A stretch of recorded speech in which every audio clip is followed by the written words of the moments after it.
Geography ebook চ্যানেলে স্বাগত। বহির্জাত প্রক্রিয়া ও তাদের সৃষ্ট ভূমিরূপ থেকে আজকে পার্ট 3 নদী সম্পর্কে কয়েকটা কথা আমরা এখানে আলোচনা করব।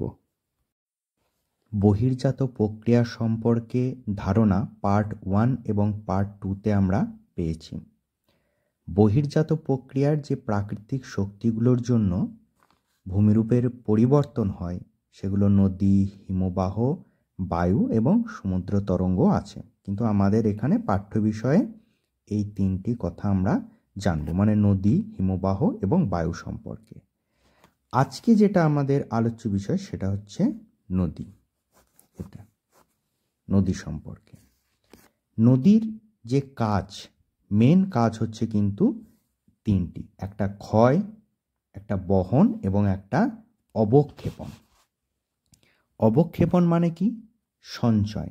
নদীর কিন্তু এই তিনটি প্রধান কাজ।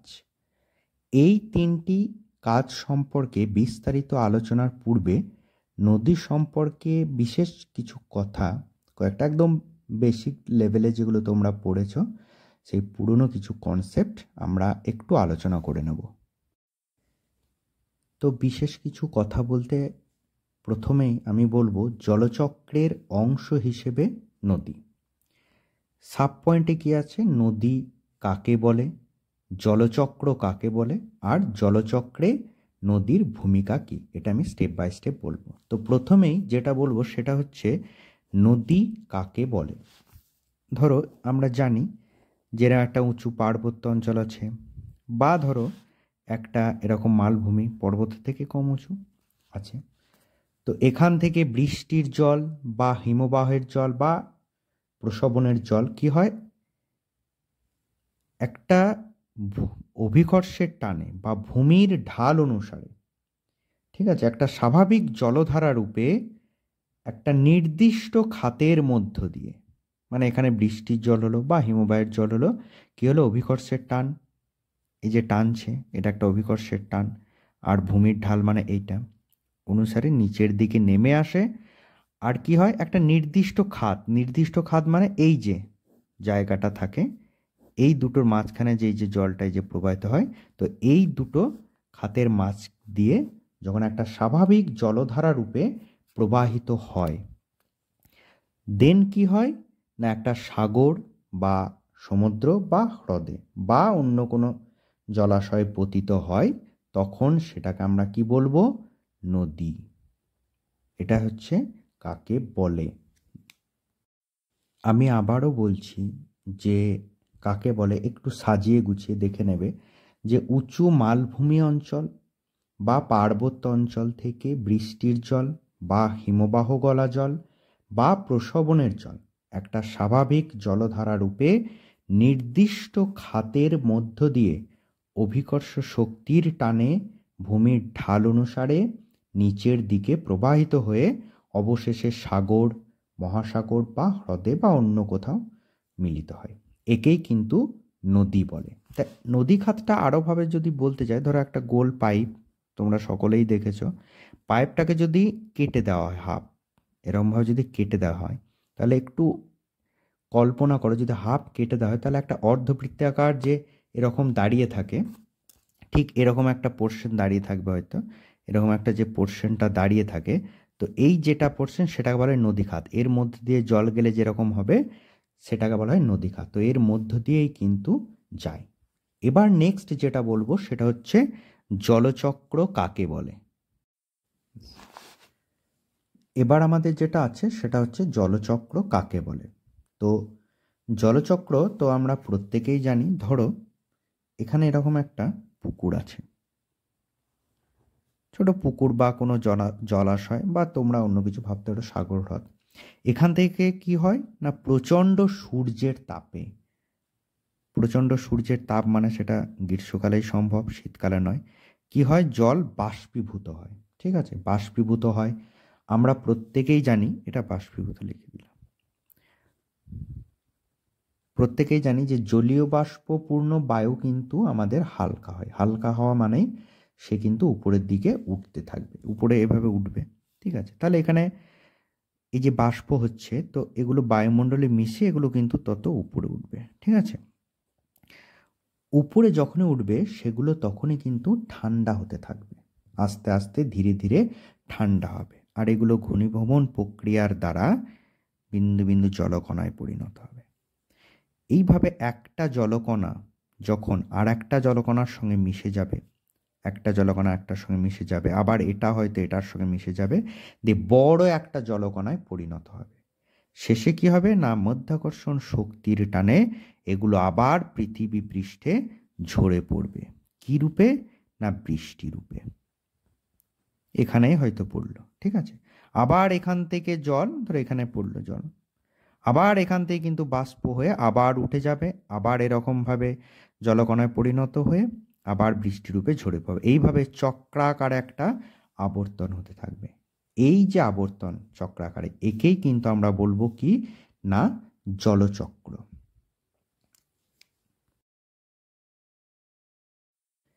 এবারে আমাদের যেটা আছে সি, মানে জলচক্রে নদীর ভূমিকা কি। নদীর ভূমিকা কেন, সাগর মহাসাগর হ্রদের ভূমিকা কেন নেই, আমি সেটা পরে বলছি। তার আগে বলি নদীর ভূমিকা কি না, এই যে এই জলচক্রের মাধ্যমে এইভাবেই নদীর কিন্তু ভূমিরূপের পরিবর্তন, নতুন ভূমিরূপ গঠন, এগুলো কিন্তু হয়। মানে নদীর যে ক্ষয় কাজ বলো বা সঞ্চয় কাজ বলো, সবটাই কিন্তু এই দ্বারা, মানে কিসের দ্বারা, জলের দ্বারা। ঠিক আছে, জলচক্রের মাধ্যমেই কি হয় না, নদী মানব জীবনে যেমন জলের যোগান দেয়, নতুন ভূমিরূপও কিন্তু গড়ে তোলে। জল আমরা তো জানি, নদীর জল বিভিন্ন কাজে ব্যবহার করা হয়, সেগুলো আর বলার কিছু নেই। তো এই জলচক্রের মাধ্যমে কিন্তু নদী ভূপৃষ্ঠের জলের খাতের মধ্য দিয়ে বয়ে নিয়ে গিয়ে সমুদ্রে কিন্তু মেশে। মানে এই নদী যখন প্রথমেই বললাম কাকে বলেছে, নদী যখন বয়ে যায় শেষে কি হয় না, একটা বড় সাগরে গিয়ে সে কিন্তু মেশে, আবার সেখান থেকে বাষ্প হয়, তাই না, সেখান থেকে আবার বৃষ্টি রূপে ঝরে পড়ে। এইভাবেই কিন্তু নদী, এই যে চক্রাকার আবর্তন, এই আবর্তনটাকে কিন্তু ও অ্যাক্টিভ রেখেছে, কে না, নদী, মানে সচল রেখেছে। তাই জলচক্রের প্রধান একটা মাধ্যম হিসেবে কাজ করে কিন্তু নদী। এটা কিন্তু আমাদেরকে জানতে হবে যে এই যে যতটা জল আছে নদী কাজ করে, কারণ বৃষ্টিরূপে ধরো যতটা জল আমরা পাচ্ছি তার কিছুটা পরিমাণ কি হচ্ছে, এই যে বৃষ্টিপাত যেটা হচ্ছে, কিছুটা পরিমাণ জল কিন্তু ভূপৃষ্ঠে চুঁইয়ে ভূগর্ভে প্রবেশ করে, এখানে প্রবেশ করলো, কিছুটা জল বাষ্পীভূত হয়ে চলে গেলো, বাকি জল কি হবে না, এই যে পৃষ্ঠ প্রবাহ রূপে কিন্তু বয়ে যাবে, বয়ে গিয়ে কি হবে, সমুদ্রে গিয়ে কিন্তু মিশবে। তাহলে বাড়িমণ্ডল থেকে আর এক বাড়িমণ্ডল, মানে এই যে চক্রাকারে ঘুরছে, এর মাধ্যম হিসেবে টোটাল ভূমিকাটা পালন করলো কে, নদী। তাই জলচক্রে প্রধান ভূমিকা কিন্তু নদী, ক্ষয় কাজ সঞ্চয় কাজ সমস্ত কিন্তু নদীর দ্বারা হয়। তার জন্য কি লাগে না, জল। আর জলচক্রে একটা সমুদ্র তরঙ্গেরও ভূমিকা আছে, কিন্তু আমাদের এখানে পাঠ্য বিষয়ে যেহেতু আমরা নদী হিমবাহ বায়ু পড়ব, তার জন্য সমুদ্র তরঙ্গ এখন আমাদের জানার কিন্তু দরকার নেই। এবার যেটা বলবো সেটা হচ্ছে নদী অববাহিকা কাকে বলে। নদী অববাহিকা আর ধারণ অববাহিকা দুটোর মধ্যে কিন্তু পার্থক্য আছে। এটা হচ্ছে শুধু নদী অববাহিকা, ধারণ অববাহিকা নয়। তো শুনুন, নদী অববাহিকা হচ্ছে এই যে উৎস অঞ্চলটা আছে, এখান থেকে একদম যেখানে পড়ছে, ঠিক আছে, নদীটা যেখানে শেষ হচ্ছে, মানে সাগর বা হ্রদে গিয়ে মিশছে, যে জায়গাটাকে মোহনা বলি, এতটা পর্যন্ত নদীর অনেক শাখা নদী উপনদী থাকে। এখানে একটা জিনিস লক্ষ্য করবে, দেখো দুটো অ্যারো চিহ্ন আমি দুটো দিকে দিয়েছি। এটার মানে আমাকে সবসময় বোঝানো হয় যে আমি যেদিকে অ্যারো চিহ্নটা দেব তার মানে এটাই বোঝায় যে এই দিক থেকে নদীটা বয়ে এখানে এই দিকে মিশছে। মানে এদিকে অ্যারো মানে কি, যদি উত্তর দক্ষিণ দিয়ে বিচার করি, পূর্ব পশ্চিম, তাহলে কি হবে, তার মানে আমি বোঝা যাবে এদিকে যদি অ্যারো দিই তাহলে আমি বলবো যে উত্তর পূর্ব দিক থেকে এসে দক্ষিণ পশ্চিমের দিকে নদীটা বয়ে যাচ্ছে। তো এটা সহজেই বুঝতে পারছো যে এটা নদীটা বেরিয়ে গেছে, এই নদীটা অন্য একটা জায়গা থেকে নদীটা এসে এখানে মিশছে। তো যাই হোক, তো উৎস থেকে মোহনা পর্যন্ত মূল নদী আর শাখা নদী এবং উপনদী, এই যে টোটাল পার্শ্ববর্তী যে টোটাল অঞ্চলটা, এখান থেকে আমি যদি ডটেড লাইন করে দিই পুরোটা, ঠিক আছে, এই যে এতটা, এই পুরো অঞ্চলটাকে আমি বলবো কি না নদী অববাহিকা। টোটাল অঞ্চলটাকে একদম উৎস থেকে মোহনা পর্যন্ত শাখা নদী উপনদী যত আছে টোটাল অঞ্চলটাকে আমরা কিন্তু কি বলবো না নদী অববাহিকা। এই উৎস থেকে মোহনা পর্যন্ত, ঠিক আছে, পুরো এতটা যা আছে উপনদী শাখা নদী যতগুলোই থাকবে এগুলোকে আমরা একটা কি করি না দৈর্ঘ্য বরাবর আর প্রস্থচ্ছেদ বরাবর একটা সীমারেখা পাই, তাই না? এই সীমারেখাটাকেই কিন্তু কি বলা হয় না নদী অববাহিকা। সীমারেখাটা কিভাবে পাবো দেখো, এখান থেকে আমি একটা কাল্পনিক কিন্তু এগুলো এখান থেকে এখানে একটা টানতেই পারি, এটা দৈর্ঘ্য হয়ে গেল, আর প্রস্থ এখান থেকে এই যে আছে ডটের লাইনটা দিয়েছে এখান থেকে এতটা হয়ে গেল প্রস্থ। তাই এই দৈর্ঘ্য এবং প্রস্থ এটা কিন্তু নদী অববাহিকার একটা সীমানাও বলতে পারো। তাই এটা কিন্তু ধারণ অববাহিকা নয়। উৎস থেকে মোহনা এই যে টোটাল পুরো অঞ্চলটা যেটা বলবো, যেমন একটা গঙ্গা নদী যে যে অঞ্চলের আশেপাশে বয়ে যাবে যার মধ্যে দিয়ে, তো পুরো এই টোটাল অঞ্চলটাকে আমরা কি বলবো নদী অববাহিকা। এখানে কোনো একটা শাখা নদী আছে, ওইখানে থেকে উপনদী এসে মিশেছে, এদিক থেকে টোটাল অঞ্চলটাকে আমরা বলবো নদী অববাহিকা। এবার যেটা আমরা আলোচনা করব সেটা হচ্ছে ধারণ অববাহিকা। ঠিক আছে, ধারণ অববাহিকা কাকে বলে না, ধরো নদী এই যে উচ্চ পার্বত্য অঞ্চল বা উৎস অঞ্চল যেটাকেই বলি এই জায়গাটায়, ঠিক আছে, ভালো করে একটু দেখে নেবে এই যে জায়গাটা আছে এখানে কি হয় অনেক ছোট ছোট ছোট ছোট ক্ষুদ্র ক্ষুদ্র জলাধার এখানে সীমিত, এখানে একটা এখানে একটা এখানে একটা এখানে একটা এরকমভাবে অনেক জলাধার থাকে। ঠিক আছে, এগুলো সে কিন্তু একত্রে মিলিত হয়। মিলিত হওয়ার পর কি এই যে মিলিত জলধারা মিলিত যে হয়ে যায় তখন মিলিত জলধারা কি হয় না নদী রূপে খাদ বরাবর এইভাবে নিচের দিকে নেমে আসে, এইভাবে নিচের দিকে নেমে আসে। ঠিক, তারপর বয়ে চলে যায় মোহনা পর্যন্ত যায়, যেমন এখানে গেছে মোহনা পর্যন্ত সেরকম যায়। তো এই যে জলধারাগুলো মিলিত হলো এই জায়গাটায় এই উৎস অঞ্চলে, এই অববাহিকাটাই কিন্তু আমরা বলবো ধারণ অববাহিকা। ধারণ মানে কি অ্যাকচুয়ালি এই টোটাল এই যে অববাহিকাটাকে এই টোটাল অববাহিকাটাকে ধরে রেখেছে কে, এই যে উৎসের যে জায়গা সেটা, তার জন্য একে বলি ধারণ অববাহিকা। অ্যাকচুয়ালি সে সেটাকে ধরে রেখেছে, কারণ এটা না থাকলে তো এখানে আর জলের কোনো প্রশ্নই ওঠে না। তো এখানে অনেকগুলো জলাধার মিলিত হয় দিয়ে নদীটা সৃষ্টি হয়, তারপর এই যেমন অভিকর্ষের টানে নেমে আসে বয়ে যায়। সে মেন কথা হচ্ছে এই উৎসের এই অঞ্চলটাকে বলা হয় ধারণ অববাহিকা। ঠিক আছে, তো মাথায় রাখবে ধারণ অববাহিকা মানে শুধুমাত্র উৎসের এই যে অঞ্চলটা সেই জায়গাটা অনেকগুলো জলাধার মিলিত হয়, আর শুধুমাত্র অববাহিকা মানে কি টোটাল অঞ্চলটাকে বোঝায়। ঠিক আছে, পুরো অঞ্চলটাকে বোঝায়, সেটা হচ্ছে কি নদীর অববাহিকা। এখানে একটা শর্ট কোশ্চেন দেওয়া হলো, পরীক্ষায় আসতে পারে, আর একটা ছবি দেওয়া হলো ধারণ অববাহিকা আর নদী অববাহিকা। দেখো যেটা ব্রাউন কালার দেওয়া আছে সেখানে উৎস অঞ্চল লেখা আছে এবং সেই জায়গাটা ধারণ অববাহিকা, কারণ ওখানে অনেকগুলো জলাধার দেখো সৃষ্টি হয়েছে দেখতে পাবে। আর যেটা ইয়েলো কালার সেটা নদী অববাহিকা। নেক্সট আমরা যেটা আলোচনা করব সেটা হচ্ছে জলবিভাজিকা। বিভাজিকা কথাটা শুনেই এটা বোঝাই যাচ্ছে যে কোনো জিনিসকে বা কোনো কিছুকে বিভাজন করে, তার মানে এখানে অবশ্যই বোঝাই যাচ্ছে যে জলটা বিভাজন হবে। কিভাবে হবে দেখো, এটা একটা উঁচু পার্বত্য অঞ্চল, এখানে বৃষ্টি ঝরে পড়ছে, বৃষ্টি হলেই এখানে এমন কোনো কথা নেই যে শুধুমাত্র এই দিকটাই বয়ে যাবে, বা এমন কোনো কথা নেই এই দিকটা বয়ে যাবে। এরকম হতেই পারে যে এই বৃষ্টির জলটা দুদিকেই বয়ে যাচ্ছে, এদিকটাই গেল এদিকেও গেল, তাহলে দুই দিকে দুটো নদী, মানে একই পার্বত্য অঞ্চলে দুটো দিকেই কিন্তু দুটো নদীর সৃষ্টি হবে। তার মানে কি এই যে উচ্চভূমি এই জায়গাটা আছে এই বৃষ্টির জলটাকে দুটো ভাগে ভাগ করলো, কিছুটা এদিকে পাঠালো কিছুটা একটাকে পাঠালো এই দিকটায়। তার জন্য এই উচ্চ পার্বত্য অঞ্চলকে এই জায়গাটাকে বলা হয় জলবিভাজিকা। জলবিভাজিকা বলতে কোনো নদী বা বৃষ্টির জল কিন্তু নয়, জলবিভাজিকা মানে এটাই একটা পার্টিকুলার স্থানকে বোঝায় যে বিভাজন করবে সেটাকে। যদি এখানে একটা জায়গা থাকতো, ধরো এরমভাবে একটা উঁচু জায়গা, তো এখান থেকে একটা জল এসে তো এদিকে কিছুটা গেল, এদিকে কিছুটা গেল। তো এই যে জায়গাটা এটাকেই বলবো কিন্তু জলবিভাজিকা।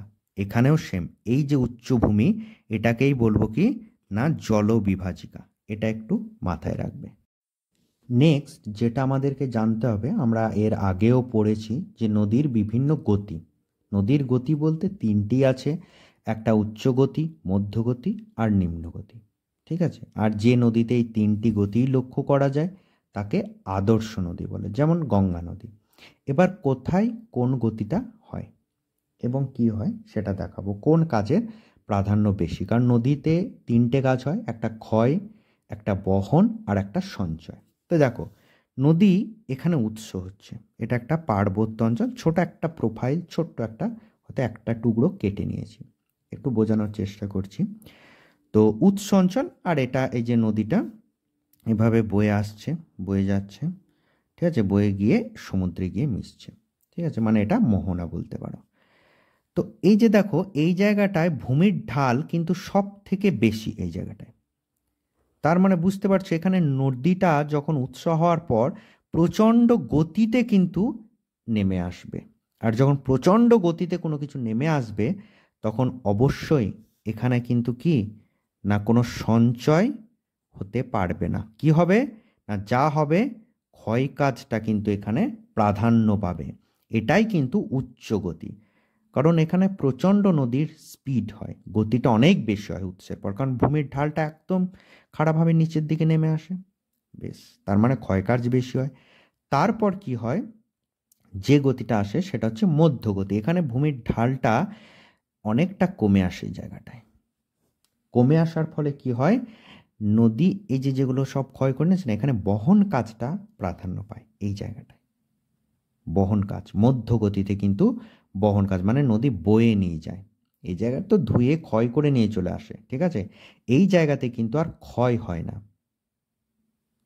এই জায়গাতে, কারণ নদীর গতি অনেকটা কমে যায়। এখানেও ক্ষয় হয়, বলতে পারো যে ক্ষয় হয়ে যায়, সেগুলো তো বয়ে কি করে, সেগুলো তো বয়েই যায়, হ্যাঁ ঠিক কথায়, কিন্তু এখানে মেন কাজ কিন্তু ক্ষয়, কারণ সমস্ত জলের আঘাতে এখানে ক্ষয়টা বেশি হয়। এখানে কিন্তু অতটা ক্ষয় হয় না। এখানে কি হয়, মেনলি যেগুলো ক্ষয় হয়েছে ক্ষয়জাত পদার্থগুলো বয়ে যায়, কারণ এখানে ভূমির ঢালটা অনেকটা কমে যায়। তো এটা কিন্তু বহন কাজ প্রাধান্য পায়।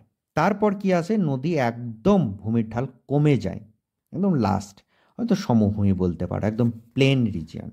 ঠিক আছে, সেখানে ঢাল কিন্তু থাকে না। তো যেখানে নদীর ঢাল নেই সেখানে তো নদীর গতিও কমে যাবে। তাই এখানে কি হয়, যেগুলো ক্ষয়জাত পদার্থ ক্ষয় হয়ে এলো, সেগুলো বয়ে নিয়ে গেল, সেগুলো এই জায়গাতে কি হয় না সঞ্চয় হয়। ঠিক আছে, তাহলে এই নদীর তিনটি গতি, উচ্চ গতি, মধ্যগতি আর নিম্ন গতি, তিনটি গতিতে তিনটে কাজ হয়। উচ্চ গতিতে মেন কাজ হয় ক্ষয়, এখানে হয় বহন, নিম্ন গতিতে হয় কিন্তু সঞ্চয়। নদী এই যে সঞ্চয় কাজ হয় বলে এখানে যখন আসে তখন এখানে দেখবে শুনে থাকবে বদ্বীপ গঠন হয়, তাই না? এখানে নদীর বদ্বীপ গঠন হয়, কারণ কি এখানে নুড়ি বালিগুলো আর বয়ে যেতে পারে না, কারণ নদীর সেই গতিটা আর এখানে থাকে না, কারণ ভূমির ঢাল নেই। তো এটা হচ্ছে কারণ। আর একটা কি, বা তোমরা দেখতে পারো যখন আমরা কোনো উঁচু রাস্তা দিয়ে উঠতে যাই আর যখন নিচের দিকে নামি উঁচু তখন কিন্তু ধরো সাইকেলে উঠছি, ঠিক আছে, এবার উঁচু রাস্তাটা থেকে নিচের দিকে নামবো, অটোমেটিক্যালি আমাদের স্পিডটা বেড়ে যায়, কারণ কি ওটা ভূমির ঢালটা বেশি থাকে, তাই না? সেম এখানেও তাই, এই জায়গাটা হয়। এই যে উচ্চ গতি, এটা কিন্তু যেমন কি গঙ্গা, আমরা শুনেছি, হয়তো দেখবে অনেকে শুনে থাকবে যে হরিদ্বারে যখন স্নান করে তখন চেন ধরে স্নান করতে হয়। তার কারণটা কি, তার কারণ গঙ্গা যেখানে উৎপত্তি হচ্ছে গোমুখ গুহা থেকে একদম হরিদ্বার পর্যন্ত কিন্তু উচ্চ গতি থাকে, কারণ জলের প্রচণ্ড গতি থাকে, ওই জন্য চেন ধরে স্নান করতে হয়।